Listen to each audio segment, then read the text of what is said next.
हाँ, तो आज जो भी 10, 5, 15, 20% लोग ऊपर आ गए उस SC/ST में, उसको लेकर, तो अब वही सिर्फ उसका लाभ उठा रहे हैं। जो अब भी 80% रह गया वो उसका लाभ ले ही नहीं पा रहा है। डिस्क्रिमिनेशन तभी तक है जब तक आपके पास गरीबी है। इसमें रिफॉर्म्स की बातें आएंगी तो पता है उन्हीं बच्चों को आगे कर दिया जाएगा जिनको उसका कभी लाभ मिला ही नहीं है, और वो आंख बंद करके इस बात को स्वीकार कर लेंगे कि हाँ हमारे ये हक खाया जा रहा है, जबकि उन्हें तो कभी हक मिला ही कहाँ था। तिलक तराजू और तलवार, उनको मारो जूते चार, सिर्फ नारे देकर सरकारें नहीं बदली जाएंगी उस समय। कोई बच्चे मर गए हैं, उनके ऊपर जश्न मन रहा है, दारू पी जा रही है उनके ऊपर, नृत्य किया जा रहा है कि बच्चे उनको हमने आज जो है वो दिया। क्या न्याय मिला इससे?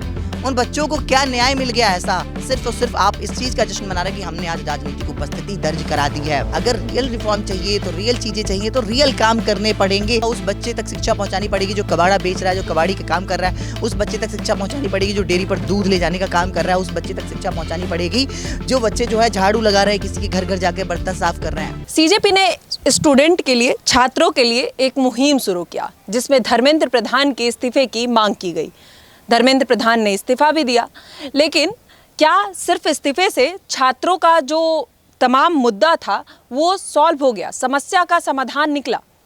उसी आंदोलन में एक और छात्र सामने आया जो उसी मंच से छात्रों की बात रखने की कोशिश की और शायद उस बात को नहीं रखने दिया गया, समस्याओं को नहीं सुना गया। उसके बाद अलग अलग मीडिया हाउसेज में आपने उस चेहरे को देखा होगा। आज वो हमारे साथ मौजूद है, हर्ष दुबे। आखिर क्या कारण रहा इनको इस तरीके से निकलना पड़ा, और छात्रों के, जहां पर एक तरफ छात्रों के लिए ही चर्चा हो रही थी, ये उस आंदोलन के भी विरुद्ध जाकर छात्रों की समस्याओं को मीडिया हाउसेज में सामने रखा और कई सारे मुद्दे उठाए। आज हम इनसे जानेंगे आखिर ये कैसे शुरू किया और ये क्या चाहते थे। हर्ष, सबसे पहले आपने कहाँ से शुरू किया? एक प्रोटेस्ट जो ऑलरेडी चल रहा था उसमें क्यों आपको लगा कि आप एक जाओ वहाँ पे बात करो, या वहाँ से निकलकर आप दूसरी जगह बात करने की कोशिश किए? बहुत सारे लोग ये भी कहेंगे कि आप एक अपना वायरल फेस बनना चाहते हैं, या अभी चल रहा है मुद्दा तो आप उसमें अपने आप को कहीं ना कहीं शामिल करके खुद को हाईलाइट करने की कोशिश कर रहे हैं। अगर मेरा वायरल फेस बनने का ही मतलब होता तो फिर आज जो भी जितने अकाउंट चल रहे हैं वो सारे हैंडल मेरे पास होते, क्योंकि वो सारे के सारे मेरे ही फेस पे ही चल रहे हैं। सारे अकाउंट्स मेरे फेस पे ही चल रहा हूँ। मैं फिर भी कह रहा हूँ कि उन अकाउंट्स पर जाके फॉलो करो, सब लोग सपोर्ट दिखाओ और सब लोग साथ आओ, सब लोग कई अकाउंट्स बनाओ। अगर मुझे ऐसा करना होता कि लाइक मुझे फेस बनना है, मुझे ही आगे रहना, मैं तो हर जगह यही कह रहा हूँ। आंदोलन का मतलब होता है एक इंसान नहीं, आंदोलन का मतलब होता है एक समूह, और उस समूह का एक अगर चेहरा होगा, एक बंदा होगा तो उस बंदे को हटा दिया जाएगा। और मैं नॉन स्टॉप यही कह रहा हूँ कि सभी को साथ आना चाहिए, सब लोग साथ आकर इस आंदोलन को आगे बढ़ाएं। कहीं ये आंदोलन सिर्फ और सिर्फ सोशल मीडिया के पेज तक और सिर्फ कुछ क्रिएटर बनकर ही ना बंद हो जाए। ये आंदोलन ज़्यादा बड़ा है, क्रिएटर बनना बहुत छोटी चीज़ है। कुछ लोग सिर्फ इसमें क्रिएटर बनने जा रहे हैं, बस क्रिएटर बन रहे हैं, वो साथ भी आओ। हम कहेंगे आप चैनल के माध्यम से कि क्या फिर से एक उजाला आएगा क्या, या फिर वही अंधेरी रातें चलती रहेंगी जो अब तक 70 सालों से चलती आई हैं, या फिर एक नए उजाले, एक नए सवेरे की ओर हम बढ़ेंगे दोबारा से? तो इस सवेरे में पहुंचने के लिए हमें कहीं ना कहीं साथ आना पड़ेगा, संगठित होना पड़ेगा, और एक साथ आकर अगर ज़रूरत पड़ी तो हमें ज़मीन पर उतरना पड़ेगा। और इस तरीके से नहीं कि माँ बहन की गालियाँ जंतर मंत्र पर लिखी हुई हैं, इस तरीके से नहीं कि वहाँ पर सरकारों को गालियाँ दी जा रही हैं, पुलिसवाजों पर पत्थरबाजी की जा रही है। शांतिपूर्ण प्रदर्शन किया जाएगा, क्योंकि आप शांतिपूर्ण प्रदर्शन की बात आप भी कर रहे हैं, CJP भी कर रही थी। CJP भी एक मूवमेंट लेके निकली और अब सोशल मीडिया पर रिजर्वेशन हटाओ आंदोलन जोर शोर से चल रहा है, जिसका ये हिस्सा भी बने, ये भी रिजर्वेशन पर खुलकर बात कर रहे हैं। लेकिन जो शांतिपूर्ण आंदोलन था वो जो रूप लिया, जो स्वरूप लिया, उसके बाद आप जो रिजर्वेशन हटाओ आंदोलन की बात कर रहे हैं, क्या लगता है कि उस तरीके से धरातल पर अगर आप उतरते हैं तो आपके साथ लोग उतरेगा? आप चाहते हैं कि आप सड़क पर उतरें, और जिस तरीके से CJP ने एक मोमेंट किया और उसमें जीत हासिल कर आज जश्न भी मनाया जा रहा है CJP में, क्या लगता है कि आप लोग भी धरातल पर उतरेंगे और उस तरीके का जीत आप लोग भी दर्ज कर पाएंगे? बिल्कुल जीत दर्ज कर पाएंगे। और हटाओ कहीं ना कहीं हटाना नहीं है, हमको बस उसको ट्रांसफॉर्म करना है, और उस चैनल में हम जल्द ही बदलाव करवा देंगे। रिफॉर्म, रिजर्वेशन रिफॉर्म आंदोलन है ये, हटाओ वो बना दिया एक चैनल, उसको बाई चांस कई सारे फॉलोअर्स हमारे साथ आए और उसी चैनल को हम लोगों ने मेन कर दिया कि हाँ और लोग आए साथ जुड़ते जाएँ, तो हम उस चैनल पर जल्द ही रिफॉर्म भी करवा देंगे। हमारा उन लोगों से भी कॉन्टैक्ट टूट गया है। कॉन्टैक्ट टूटने का रीज़न ये है क्योंकि सब लोग हमारे साथ इंस्टाग्राम पर जुड़े हुए थे और मेरे ही इंस्टाग्राम अकाउंट को उड़वा दिया गया, इसलिए ताकि ये बंदाई जो है ये आगे लेकर लेकर जा रहा है। अगर हम इसको हटा देंगे तो इससे जितने लोग कांटेक्ट में है, जितने क्रिएटर कांटेक्ट में है, और क्रिएटर के साथ में जो रियल लोग कांटेक्ट में है, क्योंकि क्रिएटर तो सिर्फ अपने बात को लोगों तक पहुंचा रहा है, लेकिन वो लोग तुम्हारे साथ आकर अगर उतरेंगे ज़मीन पर, वो उतर सकेंगे। अगर मीडिया हाउस में जाने की बात आएगी तो वो जा सकेंगे मीडिया में, और अगर अपने दुख दर्द बयां करने की बात आएगी तो दुख दर्द तो उन लोगों का है, क्रिएटर्स का दुख दर्द नहीं है। वो आपका तो इंस्टा अकाउंट बंद कर दिया? हाँ, हमारा इंस्टा अकाउंट बंद कर दिया, दूसरा अकाउंट बनाया उसको भी बंद कर दिया। अभी सुबह मैंने वेरीफाई किया तो शायद ओपन हो जाए वो चैनल। तो वो मेरा अकाउंट क्यों उड़ा दिया? अगर आपको प्रॉब्लम नहीं थी तो आपने क्यों उस अकाउंट को उड़वा दिया? कहीं मेरे पास ऊपर से मतलब पॉडकास्ट वाले या फिर कई चैनल्स, बड़े चैनल्स में हमें बताया गया कि ऊपर से उनके पास ऐसा प्रेशर आ रहा है कि हमसे ऐसे ऐसे क्वेश्चंस पूछे जाएं, और कुछ ऐसे भी वीडियोज़ आए मतलब हुए हैं जो ऐसे शूट हुए हैं जो कि अभी तक दिखाए नहीं गए हैं। मतलब शूट पूरा हो गया लेकिन वो दिखाया नहीं गया। जब हमने पूछा कि क्यों नहीं दिखा रहे तो कह रहे हैं अभी दिखाने का हमारे पास परमिशन नहीं है, कुछ ऐसा लगता है गवर्नमेंट की तरफ से प्रेशर? वो मुझे नहीं पता किस तरफ से परमिशन है, और क्या परमिशन है, कहाँ से परमिशन है, ये मुझे नहीं पता। बट मुझे जैसा बोला गया, मैं आपको बता रहा हूँ कि कुछ ऐसे शूट भी हुए हैं जो कि होने के बाद अभी तक चैनल्स पर नहीं आया, और हमने बात की कि क्यों नहीं आया अभी तक, तो वो कह रहे हैं अभी इनको दिखाने का कुछ परमिशन नहीं है। अच्छा, पहले हम बात करते हैं सीजेपी मूवमेंट में आप पहुंचे। आपने कहा कि हम छात्रों की आवाज़, समस्या लेकर पहुंचे और वहाँ पे सुना नहीं गया। आप कैसे देखे सीजेपी मूवमेंट को? वो क्या, क्योंकि जिस तरीके से पॉलिटिकल पार्टी गई, बाद में कहा गया पॉलिटिकल मूवमेंट बना दिया गया। सीजेपी कहती है कि छात्रों का मूवमेंट था। आपने कैसे देखा छात्रों की जो समस्याएं आप चाहते हैं, क्या वो समस्या है, और क्या उन समस्याओं को उस प्रोटेस्ट में एड्रेस किया गया? बिल्कुल नहीं, समस्याओं को एड्रेस नहीं किया गया। लोग आए और अपनी राजनीतिक उपस्थिति दर्ज करा के निकल गया, कि उन्होंने दिखाया कि मैं भी इस राजनीति का हिस्सा हूं, और समस्याओं का क्या समाधान हुआ। आपसे पूछता हूं, कैमरामैन से, कैमरा के थ्रू हम सबसे पूछना चाह रहे हैं कि प्रॉब्लम क्या सॉल्व हुई? कि ऐसा कुछ प्रॉब्लम सॉल्व हुई कि अगली साल बच्चे सुसाइड नहीं करेंगे? ऐसा कुछ प्रॉब्लम सॉल्व हुई कि बच्चों की सीटें बढ़ गई हैं? ऐसा कुछ प्रॉब्लम सॉल्व हुई कि 50% प्राइवेट सीट्स को गवर्नमेंट सीट्स पर किया जाए? तो ऐसी कोई प्रॉब्लम सॉल्व हुई नहीं है, सिर्फ और सिर्फ इस्तीफा हो गया। जैसे कि अगर मान लो धर्मेंद्र प्रधान की जगह जो नए शिक्षा मंत्री हैं वो होते उस सीट पर, और उस सीट पर धर्मेंद्र प्रधान होते तो आज उसको एक्सचेंज कर देते हम लोग। तो उससे फ़ायदा क्या हुआ? हमने एक दो लोगों को बदल दिया कि भाई ये बंदा वहाँ पहुँच गया, ये बंदा यहाँ आ गया, तो इससे बदलाव क्या आया? क्या लगता है कि वो एक शायद थॉट था कि हमने गवर्नमेंट को झुका दिया या अपनी बात मना ली, बस वो सेटिस्फाई हुआ? हाँ, वही सिर्फ और सिर्फ अपना एक तरीके से ईगो सेटिस्फाई किया गया है कि हमने गवर्नमेंट को घुटने पर ला दिया, हमने गवर्नमेंट से अपनी बात मनवा ली, और हम भी जो है राजनीति का हिस्सा बन चुके हैं आज।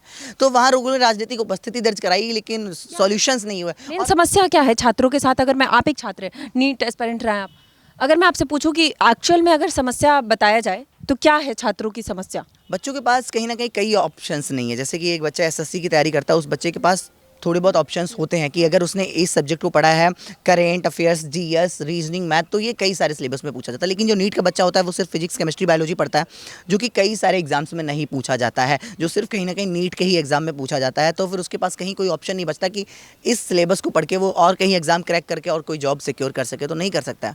तो उस बच्चे के पास कोई ऑप्शन ही नहीं है। तो इन ऑप्शन स्टूडेंट के पास, हाँ बिल्कुल, उन बच्चों के पास बहुत सारे एयरफोर्स का ऑप्शन हो गया, बहुत सारे ऑप्शन होते हैं, लेकिन बायो वाले बच्चों के पास कोई दूसरे ऑप्शन नहीं है। जैसे कि कुछ ऐसे भी एग्जाम है, जैसे कि मैंने देखी जो मेडिकल से रिलेटेड है, फार्मा के हैं, वो उनमें भी सिलेबस क्या है, जीएस, मैथ, रीजनिंग। क्यों भाई, वहाँ तो कम से कम बायो रख दो, वहाँ तो कम से कम फिजिक्स, केमिस्ट्री रख दो, ताकि वो बच्चा भी कर सके। अब उस बच्चे ने पूरी मेहनत यहाँ करी है, उसको सब कुछ आता है, सिर्फ ये फिजिक्स, केमिस्ट्री, बायोलॉजी का। अब वो देखता है कि कई एग्जाम्स ऐसे हैं जहाँ पर मेरा सिलेबस है ही नहीं, मतलब किसी में भी नहीं है, तो वो सोचता है अब तो मुझे किसी भी अगर एग्जाम की प्रिपरेशन करनी है तो जीरो से स्टार्ट करना पड़ेगा। सुसाइड का मेन एक कारण ये भी हो सकता है? बहुत बड़ा कारण है ये, बहुत बड़ा कारण है, क्योंकि कोई सुसाइड कब करता है? जब उसके पास कोई ऑप्शन बचता ही नहीं है। बायो वालों के साथ ज़्यादा ही होता है। बिल्कुल बिल्कुल, होता तो कई जगह पर है, और लोगों के साथ भी बहुत सारी प्रॉब्लम्स हैं, उन समस्याओं को सुना जाता है। यही तो मैं कह रहा हूँ कि सीजेपी प्रोटेस्ट इसलिए था कि उन समस्याओं को सुना जाता है, एड्रेस करते हैं और उनको सरकार से सामने रखते हैं कि ये प्रॉब्लम्स हैं, ना कि अपनी राजनीतिक उपस्थिति दर्ज कराते वहाँ। और क्या समस्या? अगर नीट पेपर लीक जो एक समस्या सबसे ज़्यादा था जिस पर सरकार को घेरा गया, क्या लगता है नीट पेपर लीक क्या अब रुक जाएगा?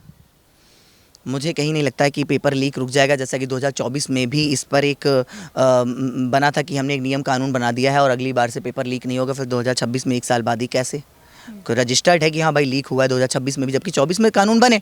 आज फिर उन्हीं तरीके से कानून और नियम बनाकर दिखा दिया गया कि हमने ये लोग कानून बना दिया और पास करवा दिया और बिल पास करा दिया, अब अगली बार से नहीं होगा। तो ये 2024 में सेम सिचुएशन हो चुकी है, इसलिए मैं कह रहा हूँ कि कोई सोल्यूशन नहीं हुआ है। जो रियल सोल्यूशन है वो सोल्यूशन नहीं हुआ है। आपसे अगर मैं पूछूं तो क्या सॉल्यूशन देना चाहेंगे जो छात्रों के हित में हो और सरकार उस पर काम करे? कहीं ना कहीं सरकार को गवर्नमेंट जो प्राइवेट कॉलेजेस की सीट है वो 50% मतलब 50% सीट जो है वो गवर्नमेंट फीस पे भरी जाए। जो कि ऑल कई कई जगह होता है, तो ये ऑल इंडिया में क्यों नहीं हो सकता है? और इंडिया में जो है एक वन नेशन वन इलेक्शन हो सकता है, तो one nation one counselling one education क्यों नहीं? क्योंकि हर स्टेट में अलग अलग बच्चा सेम पेपर से अलग अलग मार्क्स पे क्यों कॉलेज पा रहा है? अब आप कह दें कि वो 50 वो उस स्टेट का कॉलेज है, उसमें उसी स्टेट का हक है। मैं ऐसे तो कह दूँ कि तो फिर तो पूरा देश ही बटा हुआ है। आप अखंड भारत की बात करते हैं, कहते हैं अब फिर भारत को खंड खंड क्यों कर रहे हैं? कि भाई इस तरीके से स्टेट वाइज ही बटा हुआ है जब, तो फिर एक बच्चा एमपी में रहता है, उसकी मान लो ये बाउंड्री है, और एक बच्चे का डोमिसाइल एमपी में, एक बच्चे का यूपी में, और सेम कोचिंग में पढ़ रहा है, तो उस बच्चे को सेम मार्क्स पे कॉलेज मिलेगा, उसको नहीं मिलेगा, क्यों ऐसा? State reservation. हाँ, तो ये क्यों ऐसा है? मतलब जब वन नेशन वन इलेक्शन की बात करते हैं आप, तो one nation one education one counselling की बात क्यों नहीं करते हैं? ये प्रॉब्लम्स हैं। और फिर आप बात करते हैं कि एक बच्चा जो है एससी कैटेगरी से आता है, उसके पास सारी सुख सुविधाएं हैं, एक बच्चा ओबीसी जनरल कैटेगरी से आता है, उसके पास सुख सुविधाएं नहीं है, वो चीज़ें नहीं है, फिर भी वो उससे ज़्यादा नंबर ला रहा है, उसके बाद भी उसको कॉलेज नहीं मिल रहा, उस बच्चे को कॉलेज मिल रहा है, ऐसा क्यों? आर्थिक आधार पे होना चाहिए। अब एससी में भी अगर बात करें, तो एससी में एक बच्चा जो है जिसके पास सारी फैसिलिटीज़ हैं, जैसे टीना ढाबी होगी, मैं उनका नाम यार लेना नहीं चाहता क्योंकि एक बंदे को टारगेट करना ठीक नहीं है, मेरे पास कई और बहुत सारे नाम हो सकते हैं, तो उनके पास सारे उनके बच्चे जो हैं वो अच्छे कॉलेज में पढ़ रहे हैं, अच्छे स्कूल में पढ़ रहे हैं, अच्छी कोचिंग से अफोर्ड कर पा रहे हैं। एक बच्चा गरीब है एससी, वो जो कोचिंग नहीं ले पा रहा है, जो खुद की रोटी पालने के लिए खेतों में काम करता है, उसके बाद वो 2 घंटे 4 घंटे पढ़ाई के लिए निकालता है। अब उस बच्चे से तो ये बच्चा ज़्यादा ही नंबर ले आएगा, तो उनमें भी तो जो ज़्यादा एससी में नंबर लाएगा उसी को तो सीट मिलेगा। सीट तो इसको मिल गई, इसको तो नहीं मिली। रिजर्वेशन का हक इस बच्चे का था, इसको देना चाहिए था, इसको क्यों नहीं पहुंचाया गया? प्रॉब्लम ये है कि इस बच्चे तक रिजर्वेशन पहुंचना चाहिए था। रिजर्वेशन का मतलब होता है कि साधन, उसको मतलब एक तरीके से एक अलग थिंकिंग से भी देखा जा रहा है, थिंकिंग ही अलग कर ली गई, उसको रिजर्वेशन को एक तरीके से बस राजनीतिक मुद्दा बना दिया गया कि ये तो राजनीति है, सिर्फ इस चीज़ से ही सिर्फ राजनीति हो सकती है। आप रिजर्वेशन रिफॉर्म की बात कर रहे हैं। बहुत लोग जो रिजर्वेशन का समर्थन करते हैं, तमाम वो, चाहे अभी क्रिएटर्स की हम बात कर रहे थे, इसी सीजेपी प्रोटेस्ट में कई सारे क्रिएटर्स निकले, और तमाम वो इन्फ्लुएंसर्स, चाहे पॉलिटिकल पार्टी, तमाम समर्थन करने वाले लोग ये कहते हैं कि रिजर्वेशन ज़रूरी है। जब तक आप डिस्क्रिमिनेशन को पूरी तरीके से धरातल पर ख़त्म नहीं करेंगे, तब तक रिजर्वेशन भी एग्जिस्ट होना चाहिए, क्योंकि आपने उनको सताया है वर्षों तक, उनको 500 वर्षों तक तो आप पानी तक नहीं पीने दिए, और जिस तरीके से उनके साथ भेदभाव और जो उनके साथ हुआ है प्रताड़ना, उसके लिए रिजर्वेशन ज़रूरी है बराबरी में लाने के लिए। आप रिजर्वेशन को नहीं रिफॉर्म कर सकते, हटा सकते, ये तो क्लियर वो लोग कह रहे हैं। हाँ, आपने अभी क्या क्या बराबरी में लाने की ज़रूरत के लिए है ये चीज़, तो हम कहाँ बराबरी में ला पा रहे हैं? वो एससी एसटी को, जो ये बच्चा जो गरीब था वो आज गरीब का गरीब ही क्यों रह गया? जो अमीर था वो तो अमीर होता जा रहा है, उनके पापा भी आईएएस आईपीएस थे, वो भी आईएएस आईपीएस, उनके बच्चे भी बन जाएंगे, 3 पीढ़ियाँ आईएएस आईपीएस, तो वो तो अमीर का अमीर ही होते जा रहा है, लेकिन ये गरीब से और गरीब गरीब गरीब गरीब ही होता जा रहा है।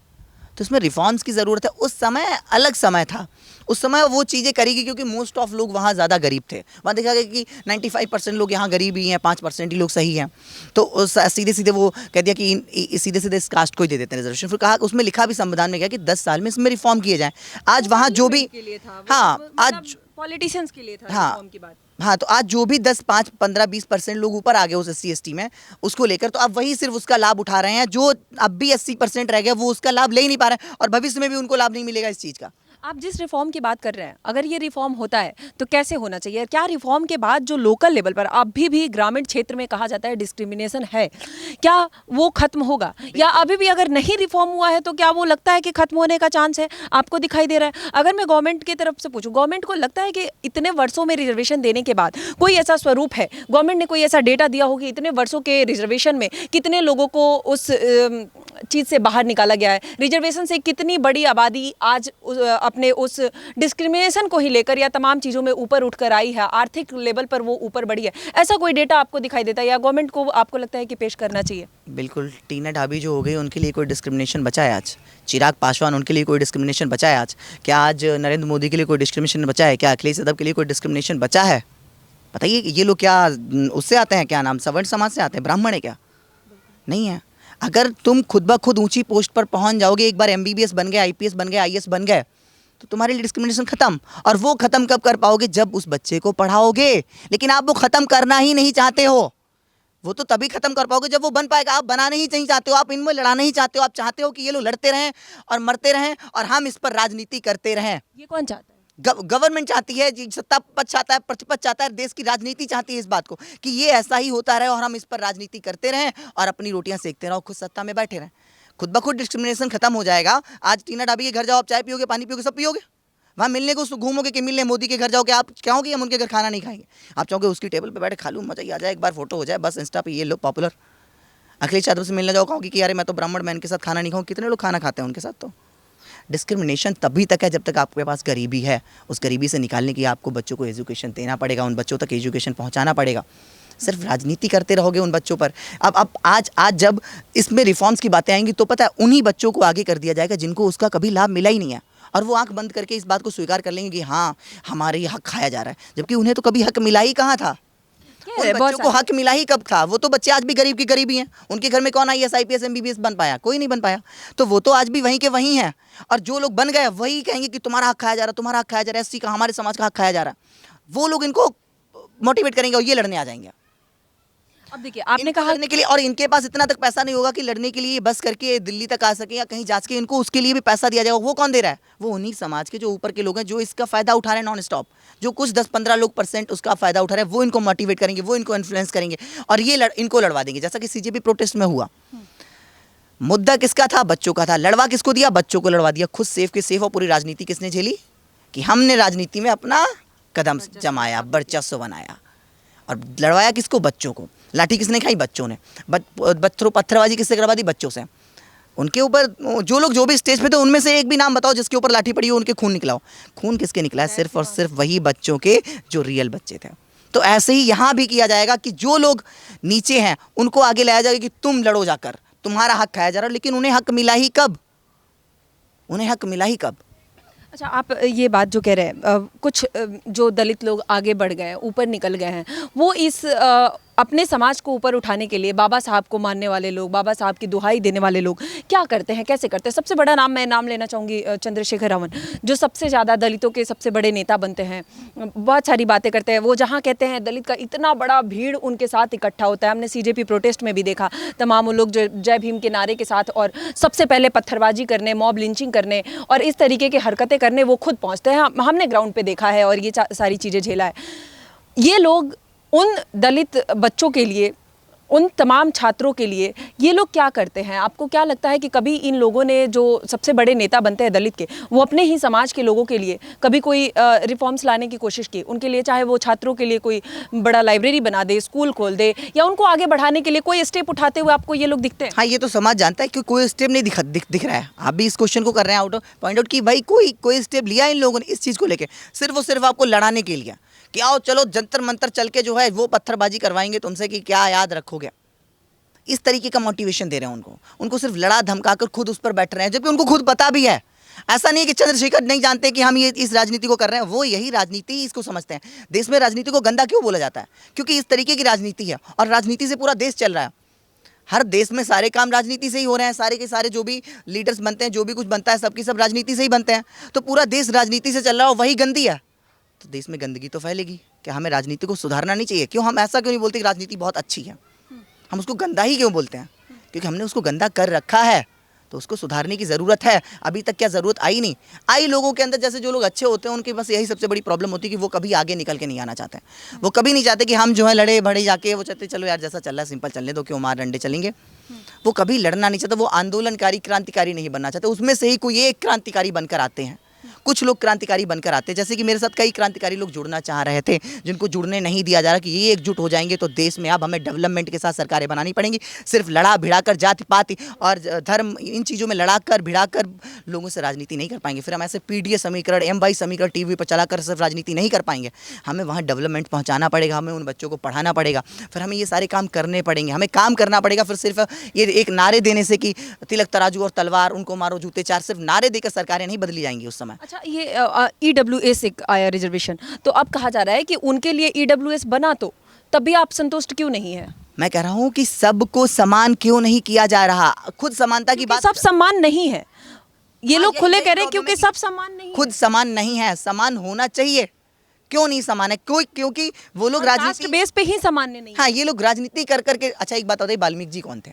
मैं उनका एग्जाम्पल इसलिए देता हूं क्योंकि वो पॉपुलर हैं। राम भगवान कौन थे? अगर तो फिर जनरल कास्ट जो, मतलब जो ब्राह्मण है, उनको तो उनके पैर ही नहीं छूने चाहिए जनरल कास्ट वालों को, भगवान राम भगवान के। अगर इस तरीके की बात कर रहे हो तो कृष्ण भगवान कौन थे? ये सिर्फ और सिर्फ राजनीति जब बढ़ी आगे तो इन चीज़ों को इतना बढ़ाया गया ताकि हम इस चीज़ पर राजनीति करते रहें। हमारे ग्रंथों को उस समय जला दिया गया, हमारे ग्रंथों के साथ कितनी छेड़छाड़ करी गई ताकि वो चीज़ें बदल जाएं और राजनीति इस तरीके की हो जाए कि सिर्फ दंगा फसाद से राजनीति चले और डेवलपमेंट से ना चले। भैया आपने बोला कि चंद्रशेखर रावत ने कितने अपने स्कूल खुलवाए अपने गांव में, कितने वो अपने पैसों से कितने खुलवाए, चलो गवर्नमेंट के पैसे से 1-2 खुलवा भी दिया होगा नाम रखवा के। उन बच्चों के लिए कोई लाइब्रेरी, उनके लिए पुस्तकों की जरूरत कभी व्यवस्था करी हो, बच्चों को स्कूल ले जाने की व्यवस्था करी हो, करा है क्या कभी? ये तमाम जो दलित छात्र भी जो निकलते हैं सड़क पर पत्थर चलाने या मॉब लिंचिंग करने में, सीधे तौर पर कहूँगी, अभी यूजीसी प्रोटेस्ट चल रहा था, किस तरीके से ये लोगों को घेर कर और सिर्फ ब्राह्मणवाद और मनुवाद की जहाँ पर नारा लगाते हैं कि इससे आज़ादी चाहिए, और उन्हीं लोगों के साथ मॉब लिंचिंग होती है और सरकार और प्रशासन खुले तौर पर खड़े होकर देखती है। हमने देखा है आंखों खुले कि उन पर कोई कार्रवाई नहीं होती है। तमाम वो लोग जो ब्राह्मणों के साथ अगर गलत कुछ होता है या स्वर्णों के साथ, मैं सीधे तौर पर कहूँगी, तो वो सिर्फ इस बात के लिए उन पर कोई एक्शन नहीं ले सकते, बोल नहीं सकते कि हमें SC/ST एक्ट लगा के भी फंसाया जा सकता है। ये भी एक है। हाँ, तो ये इस तरीके की बातें हमें क्यों करनी चाहिए? किसी भी व्यक्ति के साथ अन्याय हो रहा हो तो हमें बोलना चाहिए, ये नहीं सोचना चाहिए कि वो किस जाति, किस धर्म, किस मजहब का आ रहा है। लेकिन वो हमें खौफ है। वो खौफ बनाया किसने? वो खौफ बनाया किसने? ये राजनीति इस तरीके की करी क्यों? SC/ST एक्ट, UGC कानून क्यों लाए जा रहे हैं? क्योंकि इस तरीके से हम हमेशा डिवाइड होते रहें। जितना ज़्यादा होंगे डिवाइड, उतना ज़्यादा हम राजनीति कर पाएंगे। वो डिवाइड करने के लिए तो रूल लाए जा रहे हैं। अगर हम इस तरीके का रूल हमेशा साथ में ही रखेंगे तो कभी क्या हम रिफॉर्म कर पाएंगे? कभी हम समानता ला पाएंगे? आज के 100 साल बाद भी यही समानता नहीं आ पाएगी, क्योंकि हमने वो नियम बना रखे हैं। उन नियमों को बाहर करना पड़ेगा, तभी किसी दिन सार्थकता आएगी देश में, इक्वलिटी आएगी। आप उस स्वरूप की बात कर रहे हैं, आप उस रिफॉर्म की बात कर रहे हैं जहां पर SC/ST को भी उस लेवल पर नहीं मिल रहा है जिनको ज़रूरत है। ज़रूरतमंद वहां भी वंचित रह रहे हैं। उनको समानता में लाने के लिए एक रिफॉर्म की ज़रूरत है। बिल्कुल, हर किसी को समानता में लाने के लिए, सबको साथ लाने के लिए एक रिफॉर्म्स की बहुत ज़्यादा ज़रूरत है। देश को, नेशन को, भारत को बिल्ड करने के लिए, भारत के नए चेहरों को आगे निकालने के लिए रिफॉर्म्स की ज़रूरत है। अच्छा, अभी आप CJP प्रोटेस्ट में शामिल थे, अभी वहाँ पर छात्रों पर लाठीचार्ज हुआ और छात्रों की तरफ से जिस तरीके से पुलिस प्रशासन पर भी पत्थरबाजी हुई, बहुत सारे पुलिस वाले घायल भी हुए, छात्र भी घायल हुए। लेकिन उसके बाद जब चर्चा हुई, एक तरफ जश्न मनाया जा रहा है, आपने तमाम वो वीडियो देखे होंगे जो हंगर स्ट्राइक से उठकर, और तमाम वो लोग जो यहाँ पर जश्न तो मना रहे हैं, लेकिन एक तरफ उन छात्रों से ये कहा जा रहा है कि सरकार से, अभी भी CJP पार्टी के द्वारा, कि उन छात्रों पर कोई एक्शन नहीं होना चाहिए, कोई FIR नहीं होनी चाहिए। दूसरी तरफ जब उन CJP के तमाम प्रवक्ता और नेताओं से ये पूछा जाता है कि आपने कहा शांतिपूर्ण प्रोटेस्ट की बात, यहाँ पर तो पत्थरबाजी हुई, लाठीचार्ज हुआ, यहाँ ये तो पूरी तरीके से शांति को भंग कर दिया गया, तब वो कहते हैं कि ये BJP और RSS के भेजे हुए गुंडे थे, कोई स्टूडेंट नहीं थे।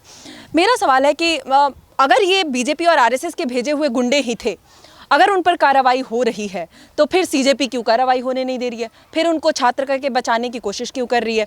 दूसरी तरफ सरकार अगर ये बात कह रही है, अभी बहुत सारे ऐसा डेटा सामने आ गया है जिसमें 1000 से ज़्यादा ऐसे चेहरे डिटेक्ट किए गए हैं जो ऑलरेडी आपराधिक मामले उनके ऊपर दर्ज है। अगर प्रशासन इस बात को दिखा रही है, दर्शा रही है, फिर भी उनके ऊपर कार्रवाई क्यों नहीं? और इस बात को भी सरकार यहाँ पर समर्थन कर रही है। वहीं पे हमने तमाम, जब मीडिया पर मॉब लिंचिंग हुई, तमाम उन स्वर्ण छात्रों को पर कहीं ना कहीं मॉब लिंचिंग जब होता है, तब उस पर कोई कार्रवाई नहीं होती है, वहाँ पर फिर सब शांत हो जाते हैं। क्या कारण लगता है इसमें? आपको क्या कारण लगता है? देखो, जो भी छात्र हैं उन पर FIR नहीं होनी चाहिए, उन्हें उकसाया गया था। एक बच्चा जो रियल में व्यथित है, जिसका रियल में दर्द है, उस व्यक्ति से आप कहोगे कि यहाँ से छलांग लगाने से आपको जो है आज़ादी मिल जाएगी, तो वो छलांग लगा देगा। वो तो उसको उकसाया गया था। लेकिन जो रियल में दंगाई थे, जिन्होंने पहले पत्थर चलाया, उसको देखकर बच्चे कभी पहले पत्थर नहीं चलाएंगे, उन्हें डर रहेगा। किसी ने उसको पहले स्टार्ट किया, तब वो बच्चे भी उसमें शामिल हो गया। और बच्चे सिर्फ उसी दिन ही गए थे, कुछ ही बच्चे वो भी उस दिन गए थे, क्योंकि उन्हें लगा आज सबसे बड़ा है, तो कुछ बच्चे वहाँ पहुँच गए। 90% बच्चे नहीं थे, 10% बच्चे पहुँच गए, और उन बच्चों को ही मोस्ट ऑफ आगे कर दिया गया। लेकिन CJP तो कह रही है ना कि ये BJP RSS के गुंडे हैं। हमारे जो भी गुंडे हैं, उनमें से जो भी गुंडे हैं, उनको सख्त कार्रवाई होनी चाहिए। सरकार को इस तरीके के कदम नहीं लेने चाहिए कि उन दंगाइयों की बात सुनी जाए। क्यों सुनी गई उन दंगाइयों की बात? अब दूसरा पॉइंट कि ये लोग कह रहे थे कि ये जो प्रोटेस्ट है, ये 20 बच्चों ने सुसाइड किया, उसके लिए चल रहा है, उसके लिए चल रहा है। ये प्रोटेस्ट उसके लिए चल रहा है। उसके बाद हमने जीत लिया है कि हमने धर्मेंद्र प्रधान का इस्तीफा करा लिया। उसके बाद जश्न क्या मन रहा है? 5 स्टार होटलों में नृत्य किया जा रहा है और दारू अभी भी उन बच्चों को वो मुआवजा नहीं मिला है, अभी भी उन बच्चों को मुआवजा नहीं मिला है, फिर भी ये जश्न मना रहे हैं। तो इनकी जीत क्या थी? सिर्फ धर्मेंद्र प्रधान का इस्तीफा? इनका यही मुद्दा है कि जश्न किस तरीके का मन रहा है। किसी सवाल पूछ रही तो इग्नोर किया जा रहा है। कोई बच्चे मर गए हैं, उनके ऊपर जश्न मन रहा है, दारू पी जा रही है, उनके ऊपर नृत्य किया जा रहा है कि बच्चे मर गए, उनको हमने आज जो है वो दिला दे। क्या न्याय मिला इससे? उन बच्चों को क्या न्याय मिल गया ऐसा? सिर्फ और सिर्फ आप इस चीज़ का जश्न मना रहे कि हमने आज राजनीतिक उपस्थिति दर्ज करा दी है, कि हमने देखो धर्मेंद्र प्रधान का इस्तीफा तक करा दिया, कैबिनेट मंत्री थे देखो इस्तीफा करा दिया, हम भी अब राजनीति में कदम रख चुके हैं, गंदी राजनीति में कदम रख चुके हैं। यार आप अच्छे तरीके से कदम रखते, सब देश में कुछ भला होता है, देश के हर युवा आपको सपोर्ट करता, हर किसी का भी सपोर्टर आपको सपोर्ट करता, कि जैसे हमने सुना होगा कि हम बीजेपी को वोट करते हैं लेकिन बीजेपी भी वोट काबिल नहीं है, बस कर देते कि इनमें से ठीक है, हम कांग्रेस को वोट करते हैं बस वोट करने काबिल नहीं है, कर देते हैं बस उनमें से अच्छी है। ऐसा क्यों कहते हैं? हम उसको खुलकर सपोर्ट, तो आपके पास तो सब लोग आते हैं क्योंकि आपने भी वैसा ही काम किया आकर, आपको तो इतना प्यार दिया, 22 मिलियन सब्सक्राइबर दे दिए, तो इतने जल्दी और इतने लोगों ने सपोर्ट दिया आपको, तो आपको अच्छे काम करते हैं। अगर आपने ये क्यों सोच लिया कि हम राजनेताओं से मिलेंगे तभी हम जो है लगेगा कि कुछ बड़े बन गए हैं? वो कहते हैं कि हम राजनेताओं से मिलने का हमारा मोटिव नहीं है, कोई राजनीतिक नारा नहीं लगाया हमारे मंच से। हमने तो यहाँ तक बीजेपी को भी कहा था कि आपके भी बच्चे हैं, अगर आप स्टूडेंट के लिए कुछ करना चाहते हैं तो हमारे मूवमेंट के साथ जुड़े। इसका मतलब नहीं कि ये पॉलिटिकल पूरी तरीके से मंच हो गया है। वो खुद ब खुद डिसाइड करेंगे जो देख रहे हैं व्यूवर्स की पॉलिटिकल था या नहीं था। वहाँ बच्चे कितने आए थे स्टेज पर बच्चों की प्रॉब्लम्स कितनी सुनी गई, बच्चों की प्रॉब्लम्स का सोल्यूशन कितना हुआ? प्रॉब्लम्स का तो कोई सोल्यूशन नहीं है, सिर्फ धर्मेंद्र प्रधान का रेजिग्नेशन क्या प्रॉब्लम का सोल्यूशन है क्या? मैं भी कह रहा था, हर जगह मैंने कहा कि अकाउंटेबिलिटी तय होनी चाहिए। हाँ भाई अकाउंटेबिलिटी बिल्कुल तय होनी चाहिए, लेकिन वो एक छोटा मुद्दा है। रियल कॉज जो है उन पर अगर आज सोल्यूशन हो जाए, इतना अगर मुहिम बन चुका है तो ज़्यादा अच्छी बात है। जो रियल कॉज हैं उन चीज़ों के सॉल्यूशंस आज अगर बन जाए तो ज़्यादा अच्छा रहेगा। लगता है कि बन पाएगा रियल कॉज? आज रियल जनजी जब जागेगा तो जरूर कॉज का आप सॉल्यूशन चर्चा कर रहे हैं, आप अब बातें कर रहे हैं, मूवमेंट खत्म होने से पहले आप सवाल उठाना शुरू कर दिए इस प्रोटेस्ट पे, सीजेपी के तमाम लोगों पे और सरकार, साथ ही साथ सरकार पे। स्टूडेंट के लिए आपने तमाम जब बातें अब कहना शुरू किया, लगता है कि कोई सुनने वाला वो सुन रहा है जो आपके उस तमाम समस्याओं का समाधान कर सकता है? बिल्कुल बिल्कुल वहाँ तक पहुँच रही हैं बातें, लेकिन अगर देश के हित की बातें हैं तो इनको उठाया जाए और हमें दबाया ना जाए। अगर हो सके तो मेरा चैनल वापस कर दिया जाए ताकि सब लोग इस आंदोलन को उठा सकें और देश में एक अच्छी राजनीति हो सके, देश में सुधार हो सके, उन बच्चों तक पढ़ाई पहुँच सके जो बच्चे जेन्युइन हैं, जो बच्चे रियल में पढ़ाई को चाहते हैं, जो बच्चे रियल में पढ़कर अच्छे डॉक्टर बन सकते हैं। वो नेगेटिव मार्क नहीं लेके आएंगे अगर वो उनको बच्चों को पढ़ाया जाएगा। बेसिक लेवल पर नहीं मिल रहा है सुविधा? हाँ, बेसिक लेवल पर उनको शिक्षा मिलती है। एक बच्चा जो है नेगेटिव मार्किंग लेके आता है, क्यों पेपर में नेगेटिव मार्किंग पे उसका सिलेक्शन होता है, क्यों? क्योंकि उसकी शुरुआती शिक्षा अच्छी नहीं रही है और फिर वहाँ रिजर्वेशन है कि 2 बच्चे 80 तो लेने ही लेने हैं, 10 बच्चे 80 तो लेने ही लेने हैं इस 15 बच्चों में से। तो वो अब क्या किया जाएगा कि अब जो भी 10 बच्चे हैं तो नेगेटिव मार्किंग वाले लेने पड़ते हैं। मार्किंग वाले को सेलेक्ट किया जा रहा है। क्यों लेना पड़ा? इसलिए लेना पड़ा क्योंकि उसकी शुरुआती शिक्षा अच्छी नहीं थी। अगर उसकी शिक्षा शुरुआती अच्छी होती तो वो नेगेटिव मार्क थोड़ी लेके आता। अच्छा, अभी एक और बॉलीवुड से आवाज़ें उठने लगी रिजर्वेशन रिफॉर्म मूवमेंट पे। अभी बॉलीवुड से लोगों ने कहा कि अगर यही है, रिजर्वेशन पे बात नहीं करनी है, रिजर्वेशन रिफॉर्म नहीं करनी है, तो ये कर दिया जाए कुछ सालों तक जनरल के पेशेंट को जनरल डॉक्टर ट्रीट करे और बाकी अपने अपने कास्ट वाइज ट्रीटमेंट कराने अपने अपने लोगों के पास जाए। क्योंकि स्किल पे आप जब काम नहीं किए हैं, रिजर्वेशन पे ही सिर्फ काम किए हैं, तो पेशेंट भी रिजर्वेशन के आधार पे ही पहुंचे। ये बेबुनियादी तथ्य है, क्योंकि मुझे जो लगता है, क्योंकि भाई रियल सॉल्यूशन क्यों नहीं? आप लोग उल्टी पुल्टी तरीकों से ही काम करवाना क्यों चाहते हैं कि अब मैं जो है अब ऐसा नहीं तो ऐसा फिर कर लो। भाई जो रियल चीज़ है उसको सही कर दो, सीधा सब चीज़ सुधर जाए। ये भी एक तरीके से राजनीतिक बात हो गई। गवर्नमेंट में आप कॉलेजेस में रिफॉर्म की बात कर रहे हैं, यहाँ गवर्नमेंट एक तरफ विपक्ष बात कर रहा है कि प्राइवेट सेक्टर में भी रिजर्वेशन होनी चाहिए। और ये बात अभी सिर्फ कांग्रेस नहीं कर रही है, ये बहुत पहले बीजेपी ही 2001 में आई थिंक शुरू किया था, बीजेपी ने ये बात को शुरू किया था। और बहुत सारे लोग इस बात को भी मानते हैं कि भले ही चर्चा आज कांग्रेस पार्टी कर रही है प्राइवेट सेक्टर में रिजर्वेशन की, लेकिन आने वाले समय में ऐसा ना हो कि बीजेपी इसका फायदा, चुनावी फायदा उठाने के लिए सबसे पहले बीजेपी ही प्राइवेट सेक्टर में भी रिजर्वेशन लेकर आ जाए। वही कि चुनावी फायदा, सिर्फ और सिर्फ चुनावी मोटिव, सिर्फ और सिर्फ कि हम रिजर्वेशन क्यों? क्योंकि हम चुनाव जो है जीत पाए, हमें कुछ भी करना पड़े, देश कितना ही गड्ढे में गर्त में चला जाए, हम बस सत्ता में बैठकर कुर्सी पर आ जाए कैसे ना कैसे, बस ये चाहते हैं सबके सब। अगर रियल रिफॉर्म चाहिए तो रियल चीज़ें चाहिए तो रियल काम करने पड़ेंगे, जो रियलिटी में रिक्वायरमेंट है वो करना पड़ेगा। उस बच्चे तक शिक्षा पहुंचानी पड़ेगी जो कबाड़ा बेच रहा है, जो कबाड़ी का काम कर रहा है, उस बच्चे तक शिक्षा पहुंचानी पड़ेगी जो डेयरी पर दूध ले जाने का काम कर रहा है, उस बच्चे तक शिक्षा पहुंचानी पड़ेगी जो बच्चे जो है झाड़ू लगा रहे हैं, किसी के घर घर जाके बर्तन साफ कर रहे हैं, उन बच्चों तक शिक्षा पहुंचानी पड़ेगी। और उन बच्चों, बर्तन क्यों धुलना है? बर्तन धुलने का उनको दिन का 200-300 मिलता होगा, मुश्किल से बहुत बर्तन धुलते होंगे तब। तो अगर वो 300 पर डे उनको दे दिया जाए और उनकी फ्री शिक्षा कर दिया तो उनकी तो सारी समस्याएं हल। सिर्फ 300 रुपये पर डे अगर उनको मिल जाए, और उनको जो है 300 रुपये का क्यों कर रहे हैं? क्योंकि उनको पेट भी तो पालना है अपना, तो पेट पालने का उनको खर्चा मिल जाए और फ्री पढ़ाई मिल जाए, क्या वो बच्चे पढ़ नहीं जाएंगे? अच्छा, ये सरकारी पे कहते हैं कि जहाँ पर रिजर्वेशन है, हम कर्मचारी लेवल पर देखें, सफाई कर्मी, ये तमाम ये जो लोग हैं वो रिजर्वेशन के आधार पे गए हैं वही लोग वहाँ पर एग्जिस्ट कर रहे हैं, उनसे इस तरीके का काम कराया जाता है सबसे निचले स्तर का। लेकिन बहुत सारा जगह ऐसा भी होगा जहाँ पे आपने भी देखा होगा कि सबसे ज़्यादा स्वीपर और कर्मचारी ऐसे हैं वो ब्राह्मण भी है और स्वर्ण कास्ट के लोग आ रहे हैं जो वहाँ पर इस तरीके का भी काम कर रहे हैं। कहीं ना कहीं जातियाँ सिर्फ दो हैं, एक अमीरी, एक गरीबी। उस समय मोस्ट ऑफ लोग गरीब थे, एससी एसटी के।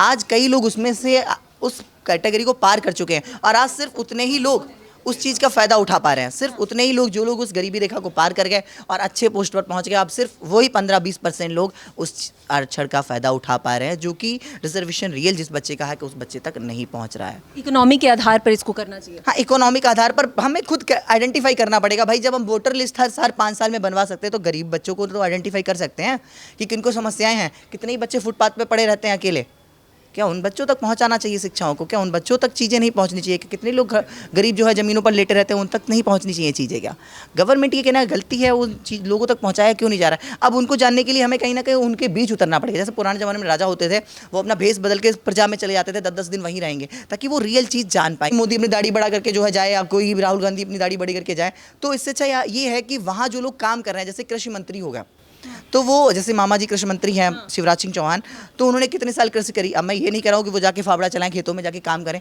उनके साथ रहने वाला जो पीए है वो कहीं ना कहीं किस नहीं करके आया हुआ होना चाहिए, ताकि वो बता सके ये प्रॉब्लम्स होती हैं यहाँ पर। जो एनटीए के डायरेक्टर है उसका पीए जो है नीट देकर आया हो, आईआईटी के डायरेक्टर का पीए जो है आईआईटी करके आया हुआ हो, यूपीएससी के डायरेक्टर का पीए यूपीएससी करके आया हो, ताकि उसको पता हो कि क्या प्रॉब्लम्स फेस करनी। वहाँ बैठे लोगों को धरातल की समस्या ही नहीं पता है। हाँ, यही प्रॉब्लम है कि वहाँ तक धरातल की समस्या पहुँच नहीं रही है, और अगर पहुँच भी रही है तो सिर्फ और सिर्फ रिजर्वेशन को लाकर बस उसी पे ही मामला सल्टा देते हैं और बस इसी पे चलती रहेगी सरकार। आप लोग एक बहुत बड़ा मूवमेंट लेकर शुरू किए हैं रिजर्वेशन, जिसको कभी कोई हाथ नहीं लगाना चाहता है। क्या लगता है कि आपका ये मूवमेंट सही डायरेक्शन में जाएगा? आपके साथ उस तरीके से लोग जुड़ेंगे और क्या इस पर सरकार सच में सुनेगी और कोई ना कोई रिफॉर्म के लिए उस पर कोई स्टेप उठाया जाएगा? बिल्कुल उठाना चाहिए और उठाया जाएगा। जब रियल जेंजी जागा है तो उसको काम करके दिखाएगा वो, क्योंकि आज आप ये लोग होने नहीं देना चाह रहे हैं इस चीज़ को। क्योंकि मेरा अकाउंट क्यों उड़ा रहा था कि लोग जुड़ ही ना पाए मेरे से।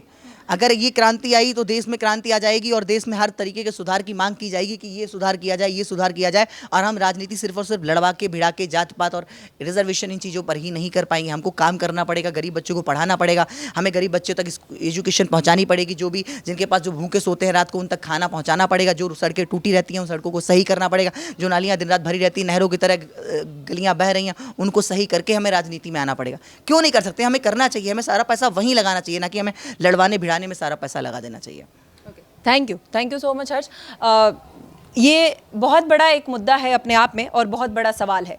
70 वर्षों से जो रिजर्वेशन मिला, वाकई क्या उस रिजर्वेशन से कितने निचले तबके के लोग ऊपर उठे, ये आज तक कोई सरकार या कोई डेटा अब तक ये सामने नहीं आया और अभी भी रिजर्वेशन उसी आधार पर एग्जिस्ट कर रहा है।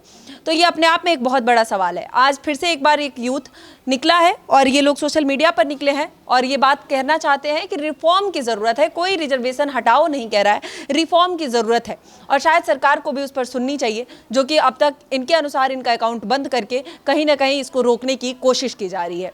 बहरहाल आप कैसे देखते हैं इस पूरे मूवमेंट को? क्या वाकई रिजर्वेशन इसी तरीके से चलते रहना चाहिए या फिर जो रिफॉर्म की बात आज का यूथ कर रहा है? साथ ही साथ एजुकेशन में जो समस्याएं हैं, जो सीजेपी के प्रोटेस्ट में भी इतना बड़ा आंदोलन जो चला, धर्मेंद्र प्रधान के इस्तीफे से जो पार्टी पूरे तरीके से जश्न मना रही है, आज भी नीट का छात्र ये बात कह रहा है कि छात्रों की उन समस्याओं को वहां पर बिल्कुल एड्रेस नहीं किया गया। उन मंचों पर बैठे तमाम लोग इस बात को जानते भी नहीं है कि छात्रों के साथ समस्याएं क्या है। जो समस्याएं बताई जा रही है छात्रों के द्वारा, क्या उन समस्याओं को धर्मेंद्र प्रधान के इस्तीफे के बाद भी सुना जा रहा है? क्या नए शिक्षा मंत्री को उस बात का अंदाजा है? क्या सिर्फ धर्मेंद्र प्रधान के इस्तीफे से आने वाले समय में एजुकेशन सिस्टम बेहतर हो जाएगा? ये तो वक्त तय करेगा, लेकिन फिलहाल ये छात्रों की समस्याओं के साथ ही साथ रिजर्वेशन के साथ एक मुहिम के साथ शुरू हो रहा है इनका मूवमेंट। आप लोग भी जुड़िए, आप अपनी आवाज़ बनिए और बताइए कि आखिर किस हद तक ज़रूरत है, कैसे ज़रूरत है। हर तबके में वो लोग हैं जिनको कहीं ना कहीं इकोनॉमिकली वीक है और उनको रिजर्वेशन की ज़रूरत है। कास्ट बेस्ड रिजर्वेशन को रिफॉर्म करने की आवश्यकता है। लेकिन आप अपनी राय हमें कमेंट सेक्शन में ज़रूर बताइएगा। अभी के लिए धन्यवाद। देखते रहिए पॉलिटिकल अड्डा।